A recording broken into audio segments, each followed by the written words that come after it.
Hello बच्चों, कैसे हो आप सभी। मैं हूं आपकी हिंदी शिक्षिका भावना और स्वागत है आपका मेरे चैनल हिंदी ज़रा हटके पर। बच्चों, आज हम पढ़ने जा रहे हैं कक्षा 6 की पाठ्य पुस्तक मल्हार का पाठ नंबर 8 सत्रिय और बिहू।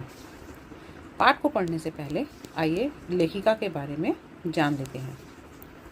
तो ये पाठ जो है, इसकी लेखिका है जया मेहता, जो कि एक नृत्यांगना भी हैं, यानी कि एक डांसर भी हैं। ये एक शिक्षिका यानी टीचर भी हैं और आप जैसे बच्चों की मित्र भी हैं, यानी कि जो बच्चे हैं उनकी फ्रेंड की तरह हैं। इसलिए तो वो इतनी सरलता से आपके लिए भारतीय नृत्यों की सुंदरता और बारीकियों को शब्दों में पिरो लेती हैं। यानी वो डांसर हैं, सारे डांस को अच्छे से जानती हैं इंडियन, तो इसीलिए वो इतनी अच्छे से जो डांस हैं उनको एक्सप्लेन कर देती हैं। इनका जन्म हुआ था 1977 में, और ये जो पाठ है यह है उनकी भारतीय नृत्य यानी जो इंडियन डांस है उससे जुड़ी हुई एक उनकी बुक है, पुस्तक है, नृत्य कथा, उसी से लिया गया है। और इसका हिंदी में अनुवाद यानी इसको ट्रांसलेट किया है हिंदी में शिवेंद्र कुमार सिंह ने, और चित्रांकन सुरबा नतालिया ने किया। चित्रांकन मतलब से पिक्चर्स जो बनाना, वो सुरबा नतालिया ने किया है। जया मेहता स्वयं भी ओडिसी नृत्य में पारंगत हैं, यानी ये खुद भी ओडिसी नृत्य करती हैं और कई बार वर्षों से देश विदेश में नृत्य प्रस्तुतियाँ दे रही हैं। मतलब कई साल हो गए हैं इनको, ये विदेशों में जाकर अपना जो डांस परफॉर्मेंस है वो भी करती हैं। तो बच्चों, जो पाठ है सत्रिय और बिहू, इसमें क्या है पहले हम ये देख लेते हैं। भारत हमारा एक विशाल देश है, बहुत बड़ा देश है। इसकी रंग बिरंगी, सुंदर, प्राचीन और जीवन से भरी संस्कृति, यानी यहाँ की जो संस्कृति है, जो यहाँ का कल्चर है वो कैसा है, रंग बिरंगा है, रंगों से भरा हुआ, सुंदर है, प्राचीन पुराना है, तो अनोखा है। अनोखा मतलब सबसे अलग।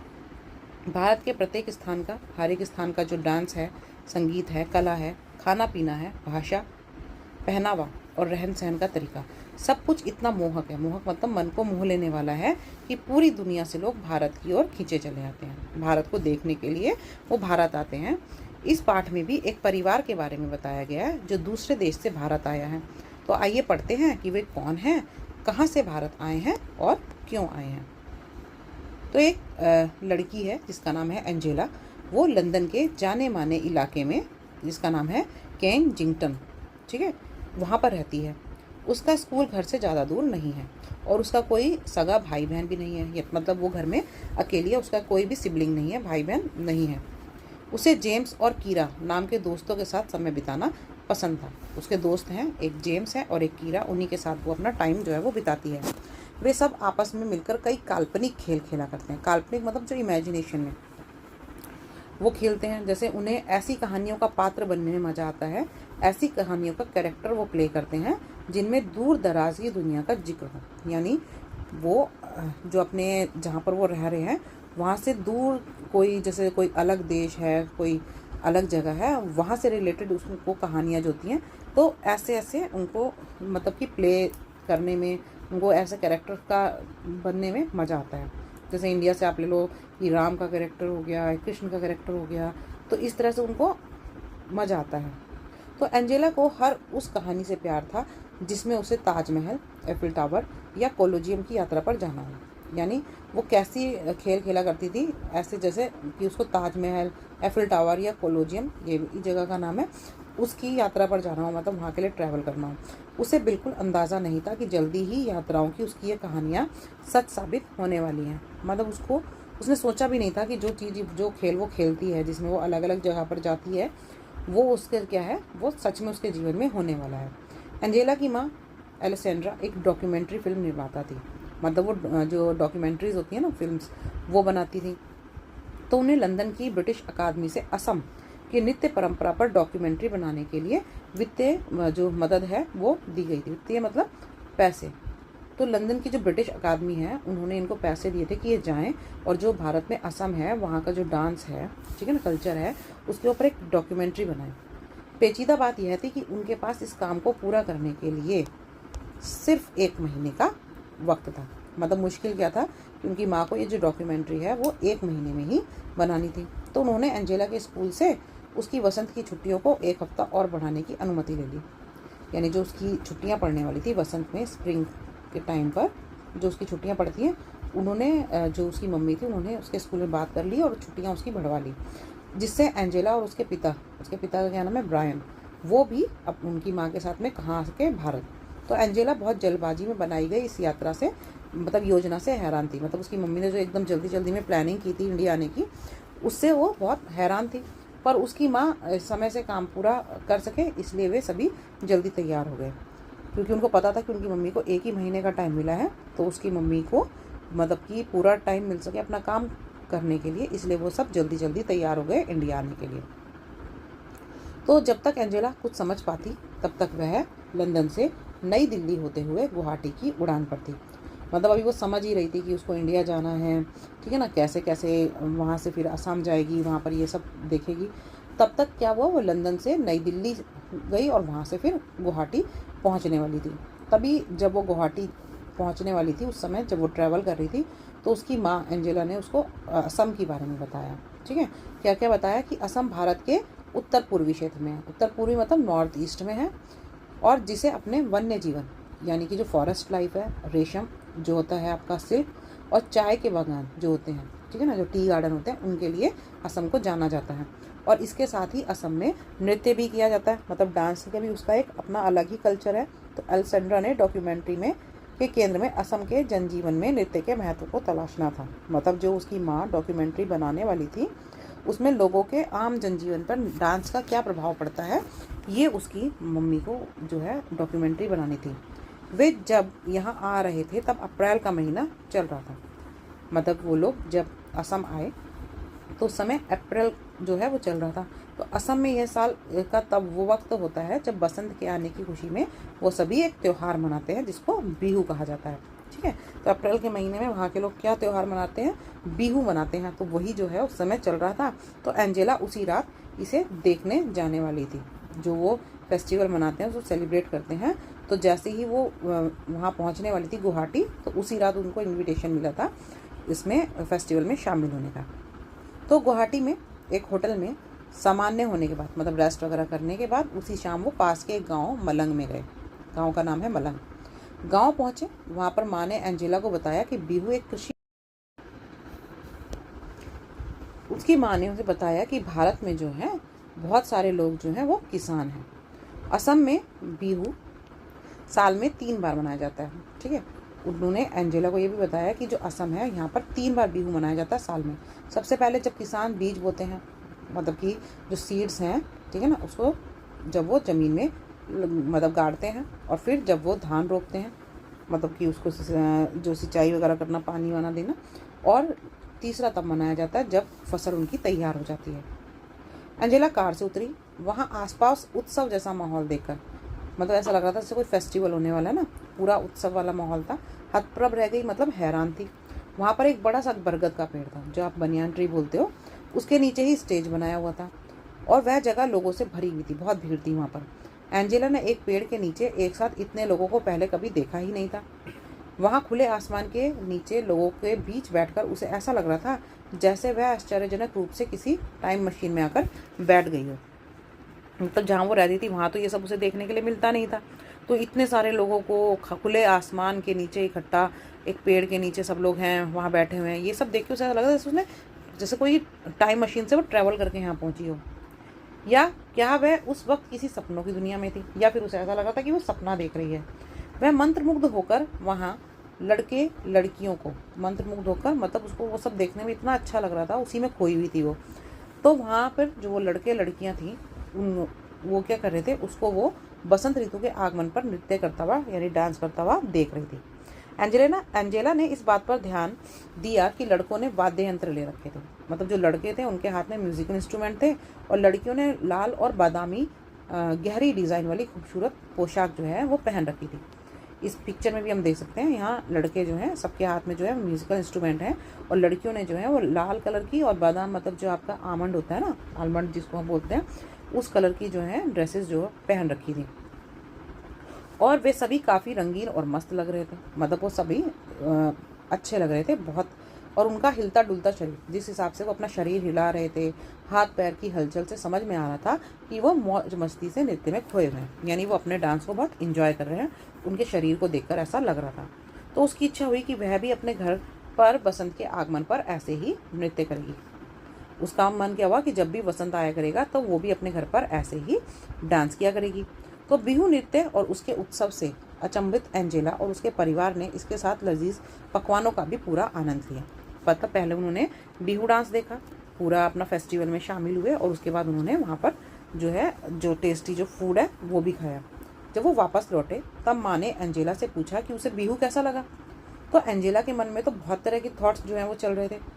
उसे अच्छा लगा कि इस उत्सव और नृत्य दोनों का ही नाम बिहू है, यानी जो फसल काटने के दौरान जो त्यौहार मनाया जाता है और जो डांस है दोनों को ही बिहू कहते हैं। उसने माँ से पूछा कि क्या संगीत और नृत्य सिर्फ त्योहारों का ही होता है, मतलब सिर्फ फेस्टिवल्स पे ही लोग यहाँ पर सिर्फ डांस गाना वगैरह करते हैं। तो माँ ने बताया पूरी दुनिया की संस्कृतियों में लोग नृत्य और संगीत से अपनी भावनाओं को व्यक्त करते हैं।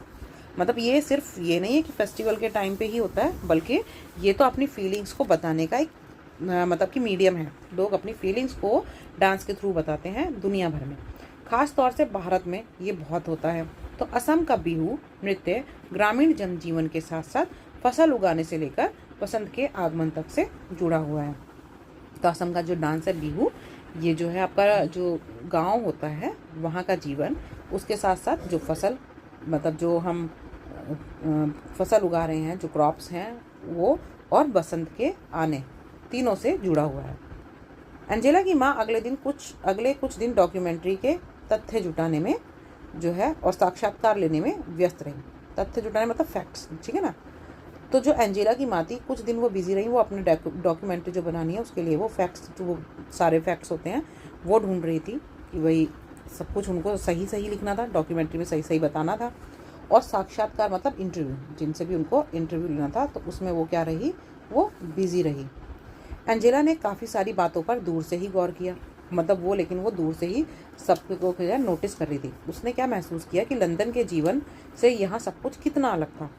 उसे अपनी माँ पर बहुत प्राउड हो रहा था। वे एक वैज्ञानिक कहानीकार की तरह है, यानी उसकी माँ जो है वैज्ञानिक मतलब साइंटिस्ट, और कहानीकार मतलब जो आपके कहानी लिखने वाले होते हैं, जैसे राइटर।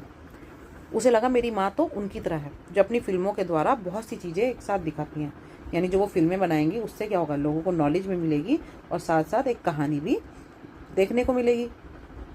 अगले दिन वे उत्तरी सीमा असम की तरफ रवाना हुए। उत्तरी मतलब जो नॉर्थ में जो असम है उधर जो है वो गए, जहाँ पर सभी सत्रों अर्थात मठों की पीठ है।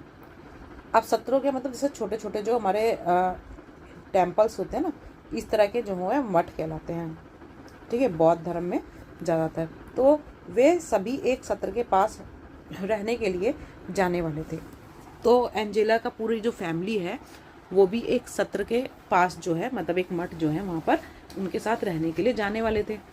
और जो क्षत्रिय नृत्य है वहाँ का, उसको उसकी मम्मी क्या करने वाली थी, फिल्मांकन करने वाली थी, मतलब उसको रिकॉर्ड करने वाली थी। जब वे दक्षिणापथ सत्र पहुँचे, ये उस सत्र का नाम है जहाँ पर वो रुके थे, दक्षिणापथ। तो वहाँ उनकी मुलाकात हुई रीना सेन से। वो जाकर मिले रीना सेन से, जो असम की एक जानी मानी लेखिका है, मतलब राइटर है असम की। और उस हफ्ते उन लोगों को रीना सेन के घर पर ही रुकना था, यानी उस वीक एंजेला और उसका जो पूरा परिवार, उसकी माँ और पिता, वो उन्हीं के घर रहने वाले थे। और रीना सेन के घर पर रुकना था। रीना सेन की एक बिटिया भी थी, वो जो रीना आंटी थी उनकी एक बेटी भी थी जिसका नाम है अनु। अनु और एंजेला ने तुरंत एक दूसरे की तरफ देखा। दोनों जो है वो लगभग हम उम्र थी, मतलब एक ही सेम ग्रुप की थी, एज ग्रुप की। और दोनों की उम्र कितनी थी, 10 साल की थी। ये है वो दक्षिणापथ सत्र जहाँ पर उनको जाना था, जहाँ पर वो डांस वगैरह की रिकॉर्डिंग करने वाले थे। तो दोनों ने अंग्रेजी में बातचीत शुरू की और अनु ने एंजेला को कुछ असमिया शब्द भी सिखाए। जो उनकी बेटी थी रीना आंटी की, अनु, उसने एंजेला को असम जो भाषा होती है असमिया, उसके कुछ शब्द भी सिखाए, वर्ड्स। एंजेला ने को अनु ने के खिलौने बहुत अच्छे लगे। एंजेला ने जब अनु के खिलौने देखे उसको बहुत अच्छे लगे, क्योंकि वो थोड़े अलग तरह के थे। गुड़िया लकड़ी के खिलौने थे, नारियल की जटा से बने घर। नारियल की जटा मतलब जब हम नारियल खरीदते हैं पूजा वाला, तो उसमें ऊपर ब्राउन ब्राउन से बाल से होते हैं ना, उनसे बने हुए घर थे। कितने अच्छे, कितने अनोखे खिलौने थे। उसने लंदन में ऐसे खिलौने कभी नहीं देखे थे। अनु का पसंदीदा खिलौना क्या था, लकड़ी का बना तीर कमान, यानी जो बो एंड एरो होता है ना, जिसे देखकर जो हमने अपने भगवान श्री राम के हाथ में भी देखा है, धनुष बाण, तो उसको लेकर उसको राम बनना बहुत अच्छा लग रहा था। एंजेला उसकी विरोधी बनी थी, ठीक है। मतलब जो एंजेला है वो, जो अनु है उसकी विरोधी बनी हुई थी। क्या थी? शक्तिशाली रावण। वो साथ में खेल रहे थे और उस कूदफांद और लड़ाई का कोई अंत नहीं था। मतलब वो क्या है, एक कहानी, पहले भी हमने पढ़ा है कि एंजेला जो है उसको कहानी वगैरह, मतलब उसके कैरेक्टर बनना बहुत पसंद है। अब की बार वो क्या बनी हुई थी? रावण। एंजेला और अनु ने देखा कि एलेक्सेंड्रा ने वैष्णव मठ के सभागार में नृत्य कर रहे युवा साधुओं का फिल्मांकन किया। तो एंजेला और अनु जो है दोनों ने देखा कि जो एंजेला की माँ है एलेक्सेंड्रा, उन्होंने उस मठ के सभागार मतलब कि जैसे कि ऑडिटोरियम होता है, उसमें जो डांस कर रहे थे युवा साधु, मतलब जो अभी जवान हैं ऐसे जो साधु थे, उनको उन्होंने रिकॉर्डिंग की। एंजेला आश्चर्य से सोच रही थी, क्या क्षत्रिय नृत्य सिर्फ लड़के और पुरुष करते हैं? क्या ये जो डांस वो देख रही है वो सिर्फ लड़के करते हैं? एंजेला और अनु सोच रहे थे कि काश वो भी इनके साथ में गा सकते, डांस कर सकते, छद्म युद्ध लड़ सकते। मतलब जो डांस में आप देखना कुछ एक्टिंग करते हुए लड़ाई लड़ते हैं ना, तो इस तरह से वो भी बोल रहे कि हम भी काश ऐसा कर पाते। माँ ने एंजेला को बताया कि 20वीं शताब्दी के मध्य में कुछ साधु जो है मठों से बाहर आकर पुरुषों और महिलाओं को क्षत्रिय नृत्य सिखाने लगे। मतलब जो 20वीं शताब्दी है, यानी 1899 कुछ भी आप बोल सकते हो, जो पूरी शताब्दी है 100 साल, ठीक है, 18 से लेकर 19 तक। तो इसमें क्या हुआ, जो मठ में साधु रहते थे वो लोग जो है बाहर आकर उन्होंने औरतों को और जो जेंट्स पुरुष थे उनको भी ये डांस सिखाना शुरू किया। तो शुरू में ऐसे साधुओं को मठों से निकाल दिया गया। मतलब पहले जो साधु बाहर आके लोगों को सिखा रहे थे उनको मठ से बाहर निकाल दिया गया। लेकिन आधुनिक दौर में, यानी आजकल जो है जो क्षत्रिय कलाकारों के लिए मंच पर नृत्य करना बहुत आम है। मतलब पहले क्या होता था, ये सिर्फ मठ में अपने अपने नृत्य किया करते थे। लेकिन जो आजकल है, तो क्षत्रिय कलाकार आजकल जो मंच है, मतलब कि जो स्टेज है उस पर भी डांस करते हैं। उस रात माँ महिला क्षत्रिय नृत्यांगनाओं का फिल्मांकन करने वाली थी। और जो उस रात को जो उनकी माँ थी वो किनको रिकॉर्ड करने वाली थी? जो लेडीज़ थी ना, डांसर, क्षत्रिय डांसर, उनको। तो एंजेला बहुत उत्साहित थी, मतलब वो बहुत क्यूरियस थी और उसे रीना आंटी से आग्रह किया था कि वो अनु को भी जो है क्षत्रिय नृत्य में, महिला नृत्य को देखने के लिए साथ आने दें। मतलब उसने रीना आंटी से बोला था कि वो अनु को भी अपने साथ ले जाना चाहते हैं, तो अनु को आने दें। आंटी ने भी उनको हाँ बोल दिया। तो उस रात अनु और एंजेला क्षत्रिय नृत्य देखने गए। इसमें भगवान विष्णु के 2 द्वारपाल, जो कि जय और विजय की कहानी थी। तो पर्दा उठा और एंजेला ने देखा कि सफ़ेद पगड़ी नुमा टोपी में 2 महिलाएं नृत्य अभिनय कर रही हैं। अभिनय का मतलब क्या होता है कि वो एक्टिंग कर रही थी। तो उन्होंने क्या हुआ, हम ऊपर भी देख सकते हैं, ये देखिए इस तरह से। यहाँ पे तो जेंट्स हैं पर लेडीज़ ने भी सेम ऐसे ही जो है ड्रेस पहनी हुई थी और ये सफ़ेद पगड़ी पहनकर वो भी क्या है, वो डांस कर रही थी और साथ में डांस के साथ वो एक्टिंग भी कर रही थी। और कहानी किसकी दिखा रही थी? भगवान विष्णु के जो द्वारपाल थे, मतलब उनके जो द्वार पर रहते थे, जो जैसे आप बोल सकते हो कि दरवाजे पर खड़े रहते ना गार्ड, तो इस तरह से उनके 2 द्वारपाल थे, जय और विजय। उनकी कहानी वो सारी लेडीज़ जो हैं वो बता रही थी। तो जैसे जैसे कहानी आगे बढ़ती जा रही थी, उन दोनों ने देखा कि किस तरह जय और विजय ने कई बड़ी ऋषियों को भगवान विष्णु से मिलने नहीं दिया। इस कहानी में यही है कि ये जो जय और विजय, जो 2 द्वारपाल हैं विष्णु जी के, तो विष्णु जी से मिलने के लिए जो बड़े बड़े ऋषि आए थे, पर इन्होंने क्या बोला, भाई भगवान जो है वो आराम कर रहे हैं, तो उन्होंने उनको ऋषियों से मिलने नहीं दिया, जिसकी वजह से उन ऋषियों ने इन दोनों को जो है असुर, मतलब ये राक्षस बनने का श्राप दे दिया था। तो क्योंकि उस वक्त भगवान विष्णु सो रहे थे, तो उन्होंने उन्हें मिलने नहीं दिया, जिससे वो ऋषि नाराज़ हो गए। उन्होंने जय और विजय को असुर मतलब राक्षस बनने का श्राप दे दिया। भगवान विष्णु की जब नींद टूटी, तब उन्हें अपने द्वारपालों को बचाने के लिए आना पड़ा। जब भगवान जगे तो उन्होंने देखा भाई ऋषि जो है उनके द्वारपाल को जो है श्राप दे रहे हैं, तो उनको क्या है, अपने जो द्वारपाल हैं उनको बचाने के लिए आना पड़ा। और उन्होंने वचन दिया, उन्होंने अपने जो द्वारपाल हैं उनको वचन दिया कि वे जय और विजय को मारकर उन्हें श्राप से बचा लेंगे। मतलब कि उन्होंने क्या बोला था कि जय और विजय जब भी असुर बनेंगे तो भगवान विष्णु उन्हें अपने हाथ से मारेंगे और इस तरह वो उनको बचा लेंगे। और कुछ जन्म, जो शायद उनके 3 जन्म या कुछ जन्म बताए थे, तो उसके बाद क्या होगा कि वो फिर से द्वारपाल बन जाएंगे। अंजेला को यह कहानी नाटकीय और दिलचस्प लगी। नाटकीय मतलब ये नाटक जैसी जो होती है, वैसी लगी और साथ ही इंटरेस्टिंग भी लगी। क्षत्रिय महिला नृत्यांगनाओं ने जिस प्रकार की शक्ति, बल और आकर्षण प्रदर्शित किया, मतलब जो लेडीज़ थी वो जो डांस कर रही थी वो पूरी फोर्स के साथ, पूरे मतलब कि ऐसा नहीं था कोई ढीला ढाला डांस कर रही, पूरी एनर्जी के साथ वो डांस कर रही थी। तो उसको देख के बहुत अच्छा लगा। एंजेला को लगा कि इन महिला कलाकारों की प्रस्तुति क्षत्रिय नृत्य करने वाले पुरुष जो कलाकार हैं उनसे भी बेहतर थी। कि मतलब कि एंजेला को देखकर लगा कि जो पुरुष लोग थे, जो आदमी थे वो डांस कर रहे थे क्षत्रिय, उससे ज़्यादा अच्छा इन लेडीज़ ने, इन महिलाओं ने डांस किया। इसके बाद के दिनों में अनु और एंजेला के ख्यालों में बस वो नृत्य ही घूम रहा था। उन दोनों ने स्वर्ग के द्वार पर जय और विजय की तरह हथियार और तलवार चलाते हुए नृत्य किया। तो दोनों ने देखा था तो वो भी उन्हीं की तरह एक्टिंग करने लगे। अलेसेंड्रा बच्चों की इस उत्सुकता को समझ गई, यानी जो उसकी माँ थी एंजेला की, वो उन्हें समझ गई कि इन बच्चों को ये बहुत अच्छा लगा है नृत्य, और वे उन्हें क्षत्रिय कलाकारों के होने वाले साक्षात्कार में साथ लेके गई। यानी जो इंटरव्यू लेने वो गई थी, वो जो डांसर थी क्षत्रिय, तो वो साथ में उन दोनों को बल लेकर गई साथ में। एंजेला और अनु अब बहुत खुश थी। उन नृत्यांगनाओं के नाम प्रिया और रीता थे, जो डांस कर रही थी उस दिन क्षत्रिय, तो वो उनके नाम क्या थे, प्रिया और रीता। वे लड़कियों को क्षत्रिय और बिहू की खूबसूरत मुद्राएं और बारीकियां सिखा रही थी। तो उन दोनों ने क्या किया, जो दोनों थी एंजेला और जो आपकी अनु, उन्होंने क्या सिखाई, खूबसूरत मुद्राएं और बारीकियां। मुद्राएं मतलब आप देखिए कि आप कथक करते हैं या भरतनाट्यम करते हैं तो हाथ से कुछ पोस्चर्स बनाते हैं, वो कहलाती हैं मुद्राएं, ठीक है। और बारीकियां मतलब कि अच्छे से वो डांस को सिखा रही थी, एक एक चीज़ उनको। तो एंजेला बहुत खुश थी। वापस लौटने के बाद भी चलने, खाना खाने, यहाँ तक कि खेलने के मैदान में के दौरान भी वो डांस की प्रैक्टिस करती रहती थी। वापस लंदन जाने के बाद वह उन सभी रिकॉर्डिंग्स को देखती रहती जो उसकी माँ, जो उन्होंने रिकॉर्ड किए थे, सारे डांस जो भी था, फेस्टिवल्स थे जो उन्होंने रिकॉर्ड किए थे, वो लंदन जाकर उनको देखती रहती थी और पूरे उत्साह के साथ वह असम की समृद्ध नृत्य परंपरा को याद करती थी। मतलब कि जो अभी वो देख कर आई है असम में, ठीक है, वो सबको वो बहुत याद करती थी। उसको सब अच्छा लगता था कि वहाँ पर कितनी चीज़ें हैं, मतलब कि रंग बिरंगा, क्षत्रिय और आनंदित करने वाला बिहू, सब उसे याद आता था। माँ उसकी जो गहरी रुचि, मतलब जो उसका इंटरेस्ट को उसकी माँ समझ गई और उन्होंने क्या किया, पापा के साथ मिलकर एंजेला के लिए असमी नृत्य पर एक शानदार योजना तैयार की। मतलब उसको उन्होंने प्लानिंग की क्या कि एंजेला ने लंदन में अपनी कक्षा में, अपनी क्लास में स्वयं किए गए नृत्य की वीडियो रिकॉर्डिंग के साथ उसको प्रदर्शन किया। मतलब उन्होंने क्या प्लानिंग की थी कि वो असम का जो डांस है वो करेगी, तो उसकी मम्मी ने उसको रिकॉर्ड किया और फिर उन्होंने वो रिकॉर्डिंग एंजेला की पूरी क्लास में दिखाई। उसके सहपाठियों और शिक्षकों को ये बहुत पसंद आया। सहपाठी मतलब जो उसके क्लास में पढ़ते थे साथ में, और शिक्षक मतलब उसके टीचर, उन सबको उसका डांस बहुत पसंद आया। एंजेला ने इस बात से बहुत वो रोमांचित थी कि असम के खूबसूरत नृत्यों की झलक उन सभी को दिखा पाई।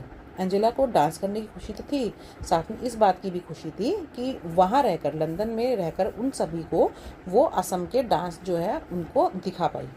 उसे बहुत अच्छा लग रहा था और माँ को भी हर बार ऐसे ही अच्छा लगता होगा जब वे कोई फिल्म बनाती होंगी। मतलब एंजेला सोच रही थी कि माँ भी जब किसी भी चीज़ पर कोई डॉक्यूमेंट्री बनाती है तो उनको भी तो इसी तरह अच्छा लगता होगा। तो अब एंजेला के पास अपने लिए असम के नृत्यों, बिहू और सत्रिया के साथ अपना खुद का मनोरंजन था। मतलब क्या है, वो पहले अपने फ्रेंड्स के साथ में जो है वो कहानियाँ वगैरह बनाकर उससे खेला करती थी, बट अब उसके पास और भी क्या चीज़ें जुड़ गई थी। अब वो अपने मतलब कि एंटरटेनमेंट के लिए बिहू नृत्य, सत्रिय नृत्य, ये भी करके अपने आप को जो है एंटरटेन कर सकती थी। तो बच्चों, ये था हमारा पार्ट सत्रिय और बिहू। आइए मेरी समस्या देख लेते हैं। तो हमें क्या करना है, जो हमें उत्तर सही लग रहा है उसके सामने तारा बनाना है। तो माँ अलेसेंड्रा के बारे में कौन सा कथन सत्य है? वे असम के जीवन के बारे में बहुत कुछ जानती थी। उन्हें असम बिहू और सत्रिय नृत्य से बहुत प्रेम था। उन्होंने एंजेला को कुछ असमिया शब्द भी सिखाए और वे अपने कार्य में सहायता के लिए बेटी को लाई थी। ठीक है, तो हम इसमें क्या कर सकते हैं, हम इसमें इसको और इसको दोनों को टिक कर सकते हैं, क्योंकि वो जानती थी असम के बारे में और उन्होंने अपनी बेटी को फ़्लाइट में बताया भी था, और साथ ही उन्होंने फ़्लाइट में उसको शब्द तो नहीं सिखाए थे, शब्द तो अनु ने सिखाए थे। ठीक है, तो हम इसको ही टिक करेंगे। उसके बाद है, अनु और एंजेला ने तुरंत एक दूसरे की तरफ देखा। ठीक है, अनु जो कि रीना आंटी की बेटी थी और एंजेला दोनों जब मिले तो उन्होंने एक दूसरे को देखा, तो क्यों देखा होगा? तो एंजेला के अनु के पास खिलौने थे? नहीं, वो तो उनकी दोस्ती होने के बाद उसने दिखाए थे। दोनों को अंग्रेज़ी भाषा आती थी? ये भी नहीं, क्योंकि पहले तो उन्होंने एक दूसरे को देखा, बाद में बात की। एंजेला अनु से असमिया भाषा सीखना चाहती थी? ये भी नहीं। दोनों की आयु समान थी, मतलब दोनों सेम एज ग्रुप के थे, इसलिए उन दोनों ने एक दूसरे को देखा। तो बच्चों, ये था हमारा पाठ। मैं आशा करती हूँ कि आपको ये पाठ समझ में आया होगा, और अगर आया है तो चैनल को सब्सक्राइब कर देना, वीडियो को लाइक कर देना। मिलते हैं अगले भाग में। धन्यवाद।